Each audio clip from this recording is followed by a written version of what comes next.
Tonight, relief comes for Cross River State Governor Ben Ayade as a federal high court in Abuja turns down request to declare his seat vacant following his defection to the APC from the PDP.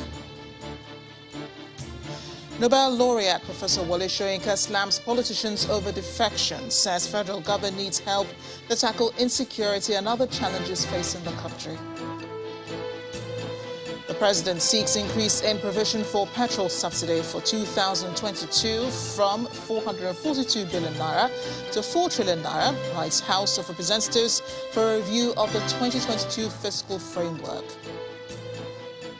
International news from London. Foreign ministers from the world's biggest economies condemn Russia's brutal war in Ukraine as they meet with their Ukrainian counterpart. On business news tonight, international oil giant Shell to write off about 5 billion naira in its asset value as company withdraws from Russia. On sports news tonight, Super Falcons of Nigeria set for Friday's friendly against reigning Olympic champions Canada in Vancouver.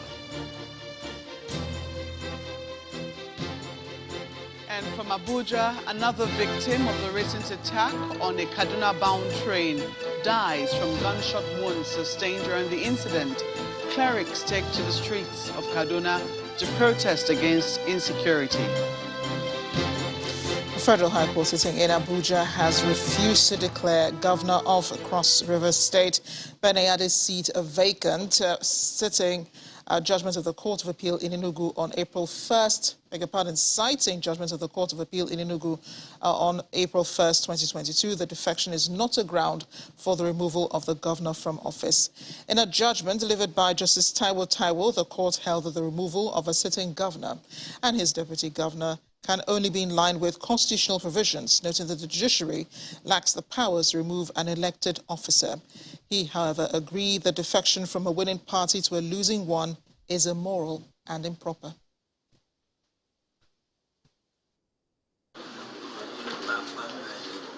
The courtroom is filled to its capacity with lawyers and supporters alike as Justice Taiwo of the Federal High Court Abuja delivers his judgment on the defection of Governor Ben Ayade of Cross River State and his deputy, Mr. Ivara Esu, from the People's Democratic Party to the All Progressives Congress.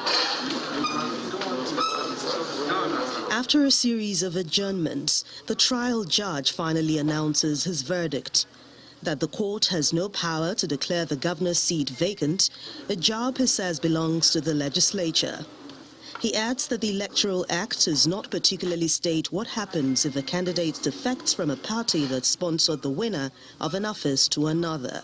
Justice Taiwo adds that the defection cannot be a ground for removal from office, but they can only be removed in line with sections 180, 188 and 189 of the Constitution on account of death, resignation or impeachment.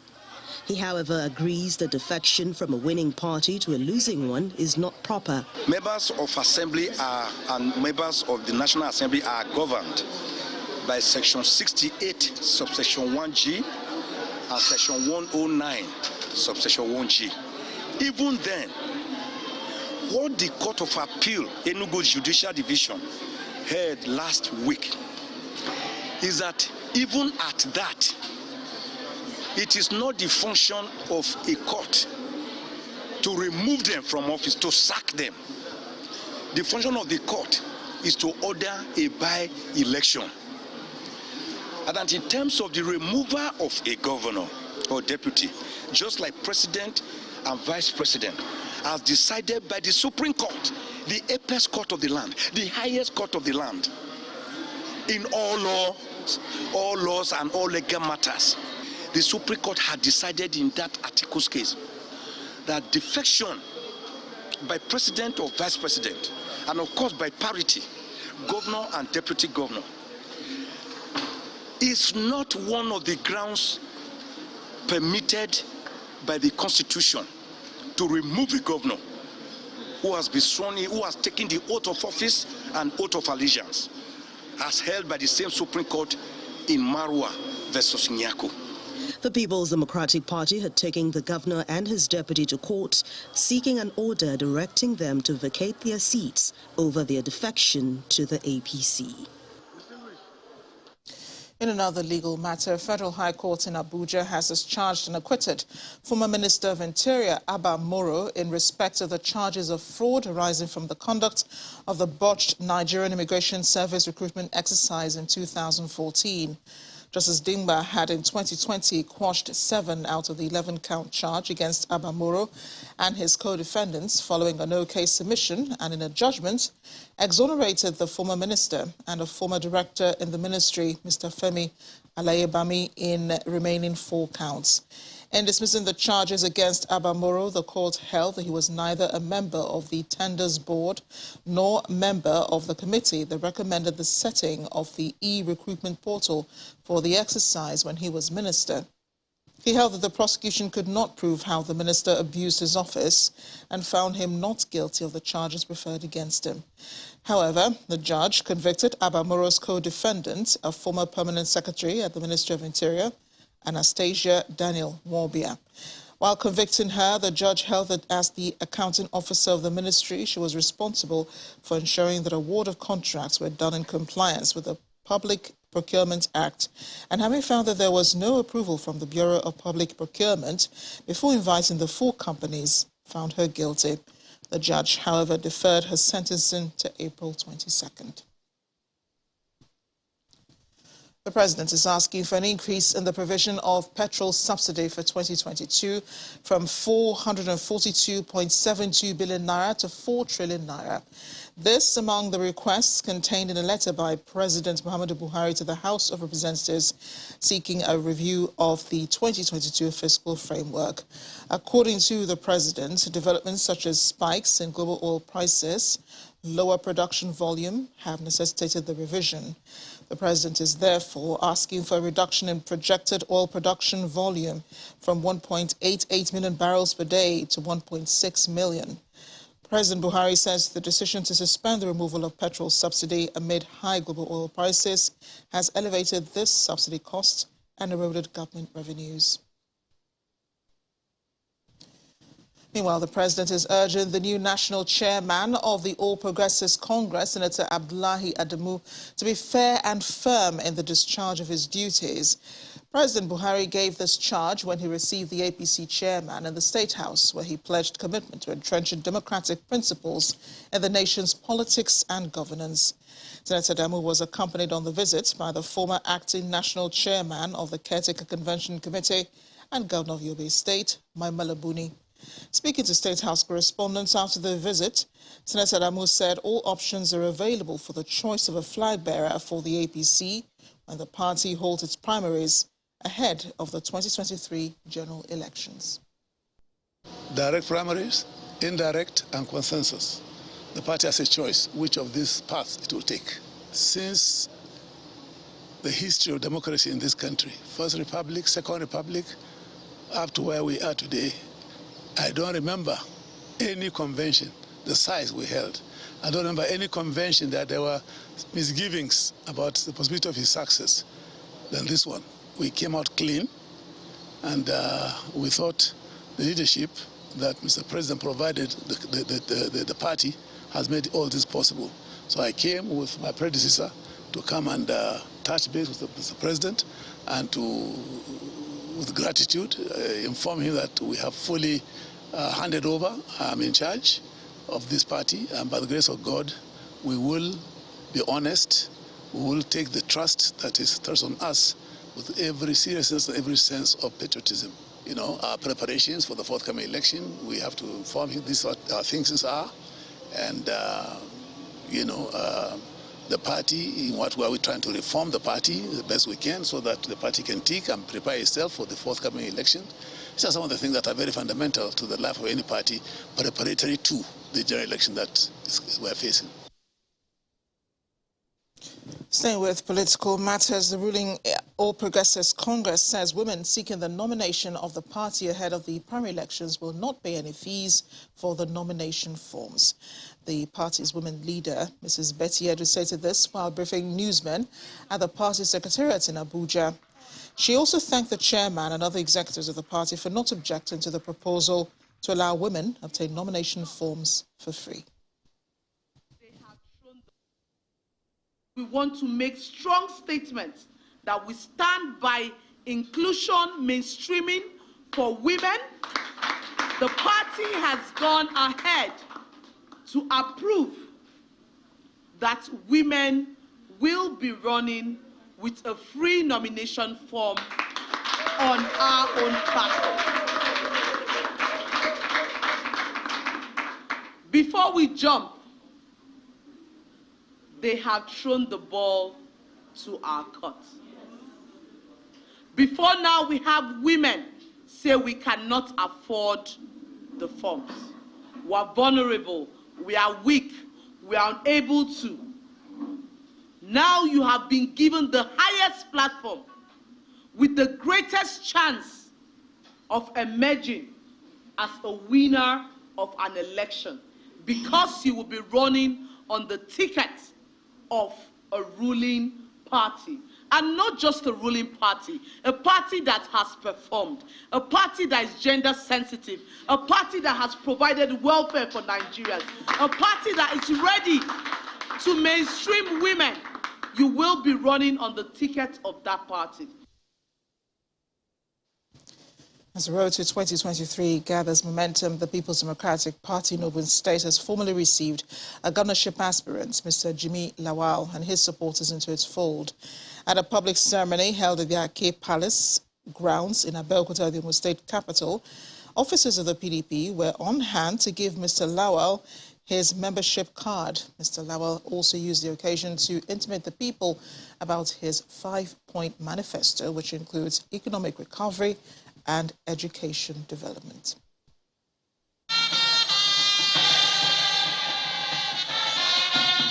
Supporters of the People's Democratic Party from across Ogun State gather at the Ake Palace ground as new members get set to join the fold. Governorship aspirant Otumba Jimmy Lawal will also formally take his membership card at this event. Power to the leaders, power to the youths. The PDP says it's poised to take over power in the state and all other states in the country. PDP, I will continue to reassure all the aspirants that in Ogun State, it's going to be level playing ground for everybody. That is to show you that the party has not been pocketed. That is to show you that the party, PDP Ogun State, is independent of its actions. So please, when it's time for us to go and register, please go and register to vote. Nítorí káàdì wa la máa fi lé wọn lọ.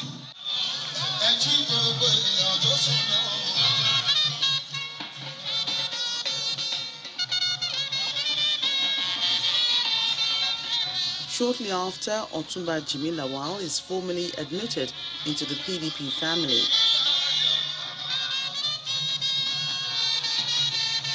And he shares his manifesto for the state if given the opportunity to take over the governorship seat come 2023.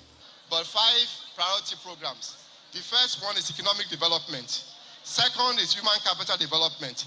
Our public schools must be revamped. And when they are revamped, we will run a free and compulsory education up to secondary school level. The government must pay for WAEC and JAMB fees. With Otumba Jimmy Lawal joining the governorship race in Ogun State, all eyes are now on the electorate to determine who makes it to the government house come 2023. In part 2 after the break, Nobel laureate Professor Soyinka condemns frequent defections by politicians, says a federal government needs help to tackle the many challenges facing the country. We'll join us again.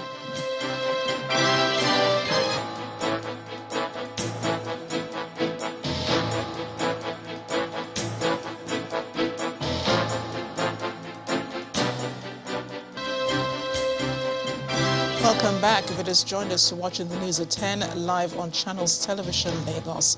A reminder of our top stories.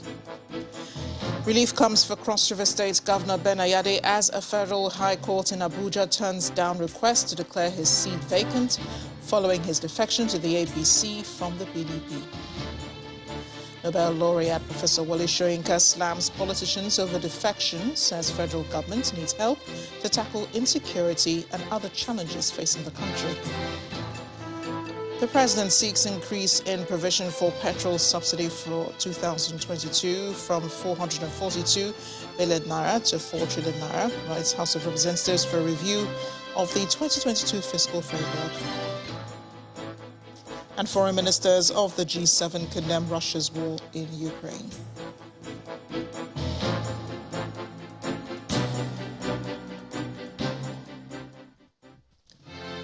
We continue with politics as the People's Democratic Party has fixed April 25th, 2022 for the screening of its presidential aspirants. This just as is scheduled April 19th, 20th and 21st for the screening of State Houses of Assembly, National Assembly and governorship aspirants. This new arrangement is contained in a new timetable issued by the National Publicity Secretary of the party, Debo Ologunagba.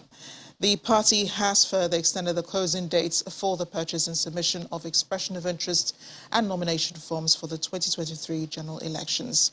Under the new timeline, the last day for the purchase of all forms has been extended to April 14, 2022, while the last day for the submission of all forms have been extended to April 17, 2022. While screening appeals are scheduled to hold for presidential aspirants on April 27, the screening panel will entertain appeals for State Houses of Assembly, National Assembly and governorship aspirants on April 21st, 22nd and 26th.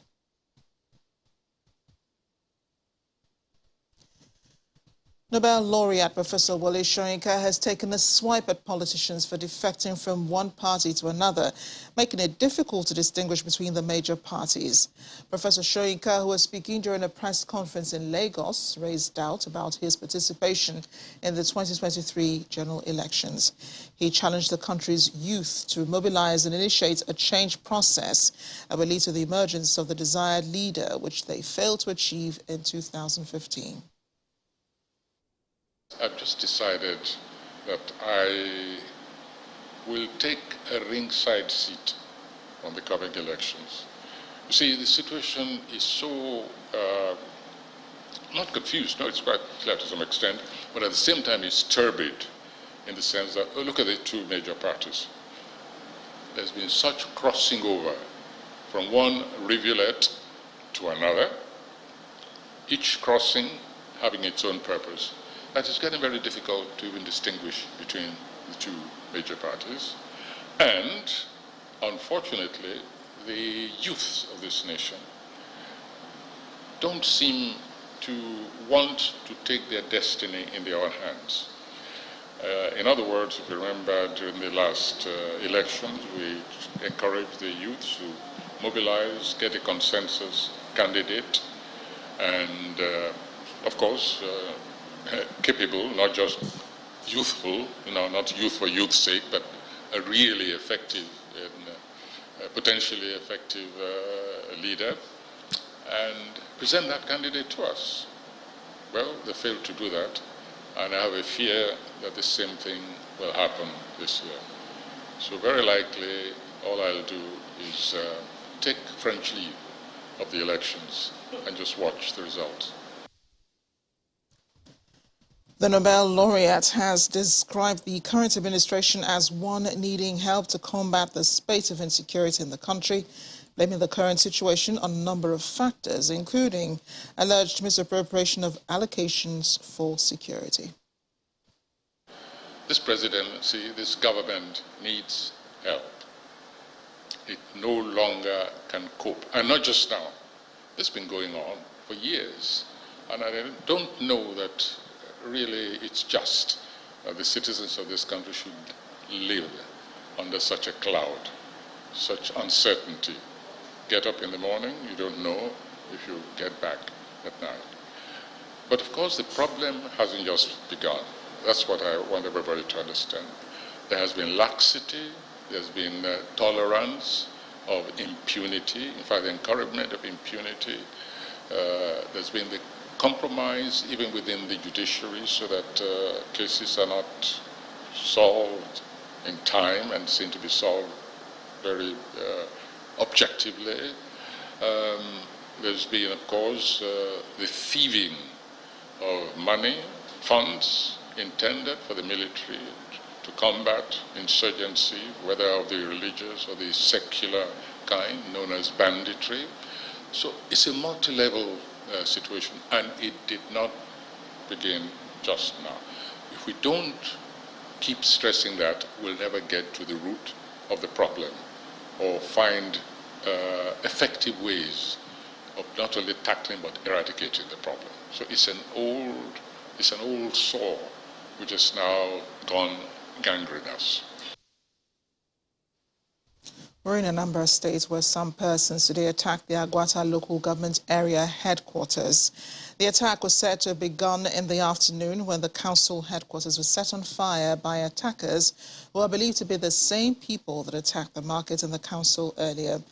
When contacted, the spokesman of the Anambra Police Command, DSP Ikenga Tochukwu, said following the report of the fire incident at the local government headquarters, the command deployed men to the area and the situation has been brought under control. Men of the fire service were said to have brought the fire under control. Agwata local government area is where the state governor, Professor Chukwuma Soludo, hails from. Going up to Abuja now, where Maokbe Ogun Yusuf has more on the Kaduna train attack and other stories. Hi, Maokbe. Hello, Amarachi. Indeed, an obituary begins our lineup of stories here. One of the victims of the 28th March Kaduna train attack, a retired soldier, Sergeant Mohammed Funtua, has died in his hometown Funtua in Katsina State. The victim, who was among those that were rescued by the soldiers at the scene of the train attack at the Dutse Forest in Chikun local government area of Kaduna State, died from multiple injuries he sustained from gunshots from the terrorists. A relation of the deceased told Channels Television that the bandits shot the victim in the head and chest before the arrival of the soldiers, who were able to repel the bandits from the scene.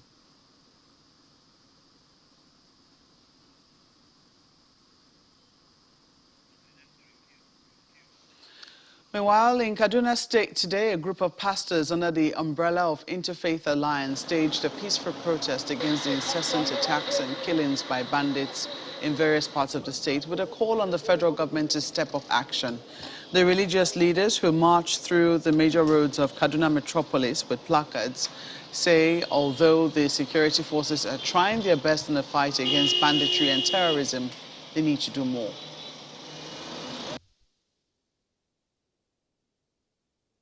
The essence of our gathering today is to put together what we refer to as Kaduna Praise, a prayer walk against insecurity. I'm sure everyone knows that Kaduna State is one of the states that is plagued by incidences of banditry, terrorism, and various forms of kidnapping and criminality. And of late, it has been on the increase. We believe that the government is doing their best, but their best is not good enough. That's why we have come out to seek for divine intervention concerning the issues of peace and security in Kaduna State and Nigeria at large. It's a response of sorts from the military, which says it has killed 34 terrorists and recovered 14 locally fabricated guns within the last 2 weeks in the north-central part of the country. At a news conference in Abuja, the Director of Defense Media Operations, Major General Bernard Onyuko, says although the last few days were characterized by some operational setbacks in the north-central, the military continues to record huge gains and successes in other theaters of operation, especially in the northeast, northwest and south-south. General Onyuko adds that the military will not relent on the task of protecting the lives and property of Nigerians.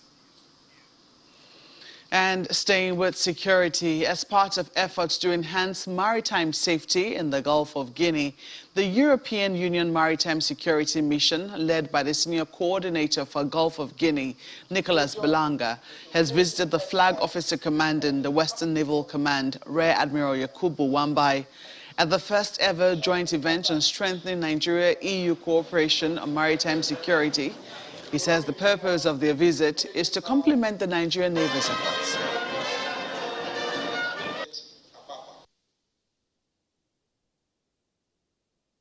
The European Union shares a mutual interest with Nigeria. The freedom of navigation along the coast of the Gulf of Guinea is our freedom of navigation as well. It's the freedom of navigation for our vessels, is our freedom of investment and economic development for our European investors in Nigeria. So we share that, and we need to thank your efforts, and we need to support your efforts, because whatever you do also for us. And we created what you mentioned, the EU internal mechanism called coordinated maritime presence. We realized that by coordinating this presence, we could be more effective. And in fact, already in 2021, we have seen a EU naval presence more regular in the Gulf of Guinea. Still ahead on the news at 10, oil giant Shell to write off about $5 billion in its assets value as the company withdraws from Russia. That's some business news. Do join us again.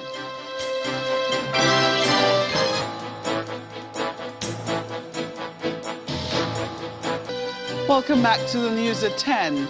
The Revenue Mobilization and Fiscal Commission has presented the reviewed vertical revenue allocation formula for the country to the President, the first time in 30 years. The new formula seeks a 3.3% reduction in federal government allocations, while 3.07% and 0.44% increase were proposed for the states and local governments. A review of the sharing formula was last done in 1992, according to the President, and since then, the changing dynamics in the country have made this review necessary.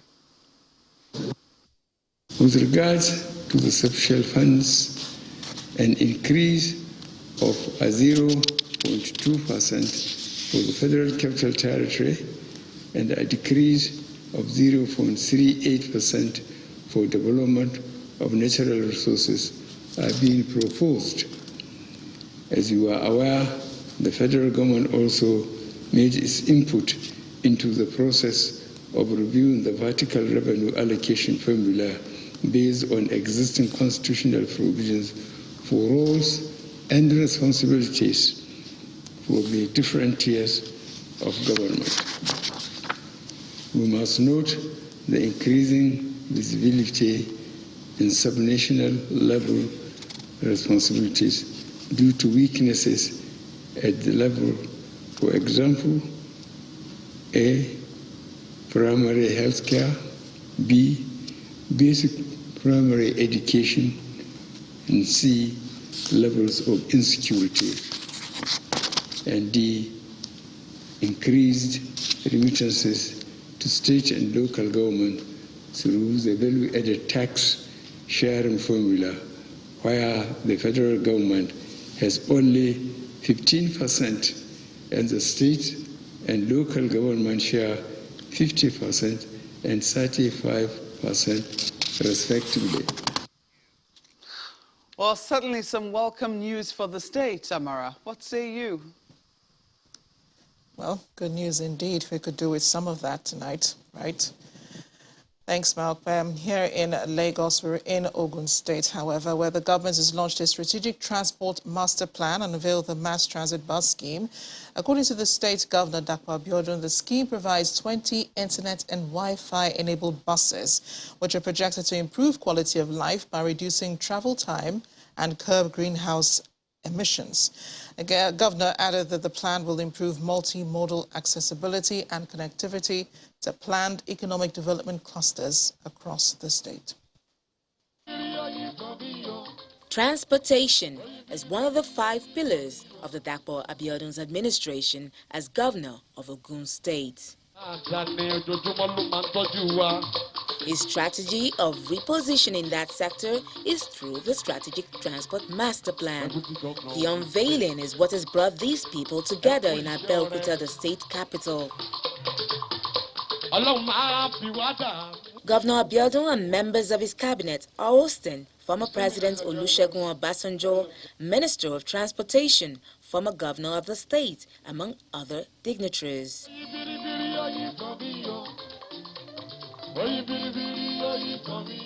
The unveiling of these mass transit buses, more than 20 of them, is to help strengthen the road transport subsector and boost the state's economy. I must in particular say that the upgrading of the hitherto Bureau of Transportation to a full-fledged Ministry of Transportation in the year 2020 and the launch of this Strategic Transport Master Plan and the Pilot Bus Mass Transit Scheme are practical representations of the continued and successful implementation of the Building Our Future agenda in our dear state. The Minister of Transport sees the scheme as working in tandem with the federal government's effort in that sector.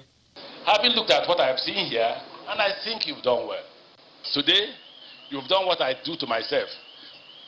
What I tell myself is, see how you met this country or this state. By the time you leave this state, you should ask yourself the question, what have I left behind? For Governor Dapo, I'm always, it's making my evening great. And I'm sure it's also making the evening of President Obasanjo great. The governor underscores the significance of these buses to the overall economic plans of his administration. The people of the state can testify that now they did have a government they can trust, a government that delivers on its promises. We began to implement that transport master plan by establishing the Ministry of Transportation and searching and finding the right person to head that ministry. From here, they moved to cut the tape, signaling the official commissioning of the first phase of the Wi-Fi-enabled luxury buses. A drug to reduce the number of maternal mortality in Nigeria has been launched in Abuja. The drug, known as the heat-stable carbetocin, is expected to be deployed for public use in Lagos, Niger and Kano states in the first instance. Speaking at the launch in Abuja, the director of the Smiles for Mothers program, Dr. Uche Bukwe, explains that the plan is to reach other parts of the country in the coming years.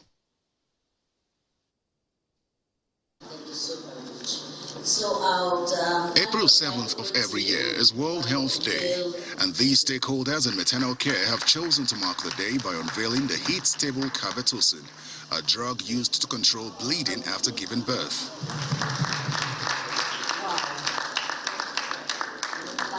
The pilot phase of the public deployment of the drug will be in 3 states, as the group continues to train personnel for the administration of the drug. Currently, we're embarking on training of health workers on delivering quality obstetric care, but also appropriate use of uterotonics. We're also working with the states to roll out patient literacy materials to improve overall wellness and care-seeking behavior. We have now also committed to making heat-stable carbetocin available at a sustainable access price in the public sector of over 80 low and lower middle income countries around the world. According to the Federal Ministry of Health, Nigeria accounts for 58,000 pregnancy-related deaths annually, and postpartum hemorrhage is a leading cause of death among pregnant mothers. The belief is that the introduction of a heat-stable carbetocin will hopefully reduce this figure. We pray that as we have started this program in Kano, Lagos and Niger states, we will see a time when it can be expanded to the other states in Nigeria and make it a more sustainable thing for the women in Nigeria and in Africa. I want to appeal to all stakeholders, government, donor agencies, implementing partner, to support and embrace the use of heat-stable capital-C across the country so that we can decimate maternal mortality and let our women live instead of dying in the primes of their life. Today, with the entry of heat-stable carbetocin into our arsenal, we are a quantum leap closer to tackling and ending PPH and to leading the world in demonstrating at first hand how working across both the public and private sectors can help to achieve development goals in global health. Nigeria is the first country in sub-Saharan Africa to use the heat-stable carbetocin, and the group hopes to save 20 million mothers in the coming years. Time for business news. Here's Anne Wawodo. Thank you, Marachi. Hello and welcome to Business News. International oil giant Shell said that it will write off around $5 billion in its asset value amid plans to withdraw from the country following its unprecedented invasion of Ukraine. The company also confirmed that it will no longer purchase Russian crude oil and will shut its service stations, aviation fuels and lubricants operations in Russia, but it says that contracts signed before the invasion of Ukraine will be fulfilled. On March the 8th, Shell was forced to apologize for buying a consignment of Russian oil at heavy discounted price 2 weeks after the country's invasion of Ukraine. Meanwhile, Shell says that further details of the impact of ongoing developments in Ukraine will be sent out in Shell's first quarter earnings report on May the 5th. The United Bank for Africa, UBA, has held its 60th annual general meeting and presentation of its annual reports and accounts in Abuja. The bank informed its shareholders that 2021 has been a satisfying year, as evidenced in the strong performance recorded across key financial metrics. The entrance of the chairman of the UBA Group, Mr. Tony Lumelu, signals the start of the events as shareholders gather for the 60th annual general meeting of UBA. The chairman declares the event open. In declaring this in front of the company secretary welcomes guests and reels out the agenda for the day. To transact the following business. Ordinary business. 1. To receive the audited financial statements for the year ended December 31st, 2021, together with the reports of the directors, auditors, and the audit committee thereon. 2. To declare a dividend. 3. To re-elect the following directors retiring by rotation: Mrs. Owadari Duke, Erelu Angela Adebayo, Ms. Aisha Hassan Baba, OON. The chairman in his remarks informs the shareholders of the bank's many successes in the 2021 financial year. Total assets of your bank today, as at end of December, was 8.5 trillion, and total deposit was 6.4 trillion naira. Significant improvement was also demonstrated in the group's earning capacity, illustrated by the 7% growth in gross earnings to 660 billion. Overall, our gross profitability grew by 20.3%, further demonstrating our dominance in the financial services space. The diversity of our income base, a critical foundation of our long-term strategy, only increases with our African operations, that is ex-Nigeria, contributing approximately 63.2% of the profit for the year. Were truly and indeed a Pan-African bank. The United Bank for Africa is in 20 African countries, and with a customer base of over 25 million people, the group's profitability grew by 20.3%, with Nigeria contributing approximately 63.2% of the profits of the year. The Association of Bureau de Change Operators of Nigeria, APCON, has asked the Central Bank of Nigeria to include Bureau de Change operators in any of its mechanism of the dollar supply value chain. According to the group, this will enable its members meet dollar demands by end users at the retail end of the forex market. A statement from the National Executive Council of APCON explains that BDCs remain the most potent tool for the CBN to achieve its foreign exchange rates management. Meanwhile, APCON's NEC is asking the CBN to revisit the suspension of dollar sales to BDCs in order to bring lasting stability to the value of the naira, which has been on a decline. Let's head to the domestic market now, where it continued its bearish movement in today's trading session. Ladi Williams has the details.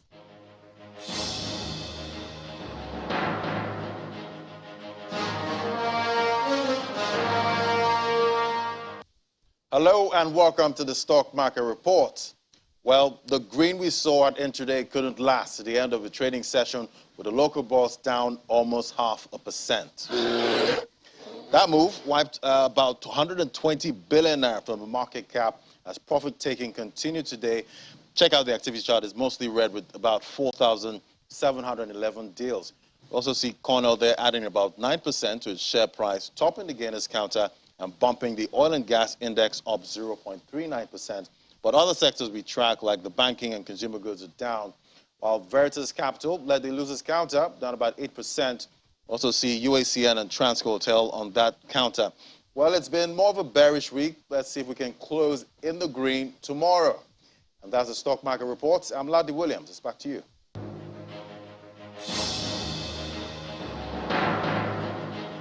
With those numbers, we'll end business news for tonight. Thank you for watching. I'm Anne Nwawadu. The rest of the news at 10 continues now with Amarachi.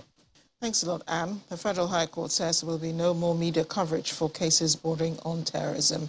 This new directive is contained in a statement released by the Chief Information Officer of the Federal High Court, Catherine Christopher. According to the new guidelines, terrorism proceedings will be conducted in secret, except when the Chief Judge of the court grants permission for media coverage. A statement adds that the terrorism proceedings will hold at any place to be designated by the Chief Judge, and in the case of the Abuja Judicial Division, the venue for the time being shall be the premises of the Code of Conduct Tribunal. Beyond our shores now, U.S. President Joe Biden has touted the historic moment he was honored to share as Judge Ketanji Brown Jackson was confirmed by the Senate as the first black woman Supreme Court Justice today.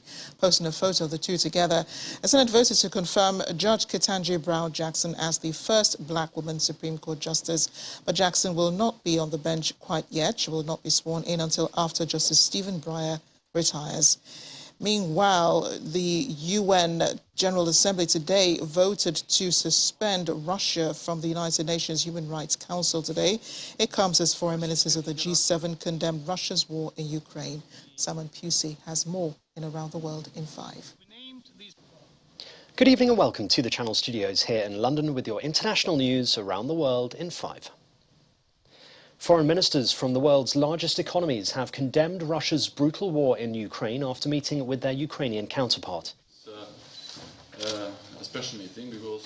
In a statement, the G7 ministers said massacres carried out in Abuja and other parts of Ukraine were severe violations of international law. The best way to help Ukraine now is to provide... Ukraine is asking for new supplies of weapons to hold back a Russian onslaught in eastern Ukraine. As Russian forces withdraw from the north of Ukraine, more disturbing stories are emerging. Russian soldiers used people as human shields to protect themselves from counterattacks in northern Ukrainian villages. Today, addressing the Greek parliament, the Ukrainian president said Russia must be brought to justice. And condemnation of Russian atrocities continue to pour in from around the world. The events we have seen uncovered in Abuja this week only reinforce the importance of strong global coordination in response to Russia for their actions.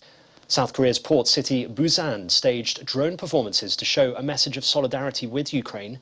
In footage, hundreds of drones fly in formation to create the Ukrainian flag, as well as several peace messages, such as the depiction of the No War slogan. A total of 500 drones were used for the show. The trial in Turkey of 26 Saudi nationals accused over the notorious murder of dissident Jamal Khashoggi in Istanbul in 2018 has been halted. A judge said the case would now be handed over to Saudi Arabia, which had refused to extradite the suspects. The Washington Post journalist was killed inside the Saudi consulate after being lured there. His murder by Saudi agents sparked worldwide outrage. A Saudi court convicted 8 unnamed people over the murder in 2019. Because sometimes, you know, the Khashoggi's fiancée said she would fight on. German lawmakers have rejected legislation imposing a COVID-19 vaccine mandate on people aged 60 and older, a setback for Chancellor Olaf Scholz and his health minister. After a testy debate in the lower house of Parliament, 378 lawmakers voted against the law and 296 in favour. Cheers from the ranks of the far-right AfD party, who had bitterly opposed it. Lawmakers were free to choose without necessarily following their party line, and some members from Scholz's ruling coalition voted against the law. The Central Committee of Sudanese doctors say a 19-year-old demonstrator has been shot and killed by security forces during the latest protests against last year's coup. It came as tens of thousands of Sudanese protesters marched in the capital Khartoum and more in towns across the country on the 3rd anniversary of the fall of former President Omar al-Bashir. They're rejecting the recent power grab by the generals that ousted him. Police also stormed a hospital in the capital Khartoum and fired tear gas in the wards on Wednesday. 94 protesters are now known to have died since Sudanese army officers derailed the transition to civilian rule in October. Torrential rain has pummeled Australia's east coast, with Sydney receiving nearly a month's rain overnight, turning suburban roads into rivers and triggering evacuations. Residents of a nursing home were evacuated overnight as emergency crews urged the harbour's cities 5 million to avoid unnecessary travel and brace for possible evacuations. Sydney has received 48 inches of rain so far this year, more than its average annual rainfall. There are warnings of further flooding as over the next 24 hours, many coastal towns could be hit with even more rain. And finally, Libyan authorities have received 9 ancient artefacts, including funerary stone heads, urns and pottery that were returned by the United States. All of the pieces had been illegally excavated and shipped to the United States, but they were identified by archaeologists working with the Manhattan District Attorney's Office in New York and have now been returned to the Museum of Libya in Tripoli. The grandest piece returned to Libya were the 4 funerary heads, marble busts, including one whose sculpture had added a delicate stone veil that seemed to flow across the face. The pieces are now in the museum located in the central Tripoli palace of King Idris. And that's your international news around the world in 5. Now back to the Channel studios in Lagos. And here's Grace Lems with sports news.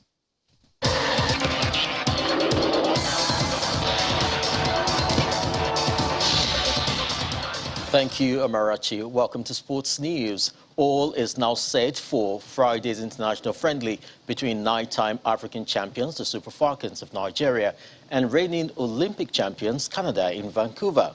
Friday's clash is coming 27 years after both teams recorded an epic 3-3 draw at the 1995 FIFA Women's World Cup Finals in Sweden. The ladies will play the second leg on Monday, April the 11th at Victoria City. The friendlies will serve as preparations for the Super Falcons towards the African Women Championship in Morocco later in the year. Rivers United have maintained their lead at the top of the Nigeria Professional Football League table following a 1-0 win over Lobi Stars in Port Harcourt. Unyima Unwungwe lone goal in the 15th minute takes the pride of Rivers to 46 points from 21 league matches. They are closely trailed by Plateau United on 44 points with same numbers of games. The Jos-based side beat Niger Tornadoes 1-0. Wiki Tourist also recorded a 1-0 win over Sunshine Stars of Akure. UEFA's Executive Committee has approved new sustainability regulations to replace the previous financial fair play system.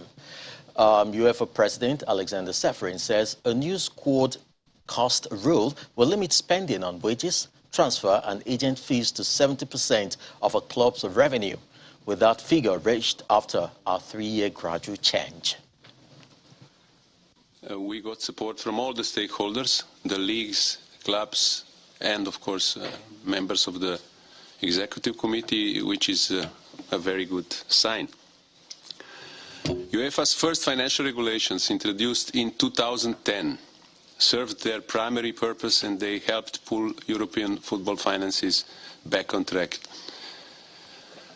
But the football industry changed, and alongside the inevitable financial effects on the pandemic has shown the need to reform the new sustainability system.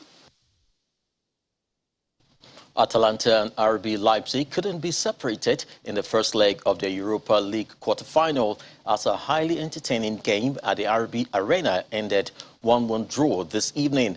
A second-half equalizer by Ferran Torres rescued Barcelona as the Spanish giants were held to a 1-1 draw at 10-man Eintracht Frankfurt in the first leg of the Europa League quarter-finals. It wasn't an ideal start for Rangers in their Europa League quarter-final as they were beaten 1-0 by Braga at their Estadio Municipal. West Ham and Lyon played a 1-1 draw. That's Sports News. It's back to you,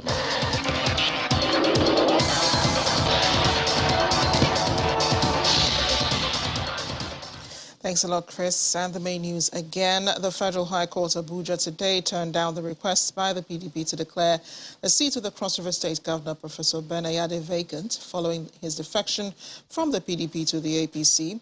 A court held that the removal of a sitting governor and his deputy can only be in line with constitutional provisions.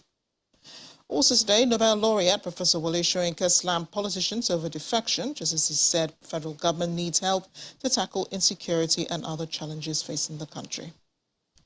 And President Joe Biden of the United States today said he was honored to have shared in Judge Ketanji Brown Jackson's moment of glory as she was confirmed first black woman Supreme Court Justice. That is the news at 10 tonight. Thanks for watching. I'm Amarachi Bani.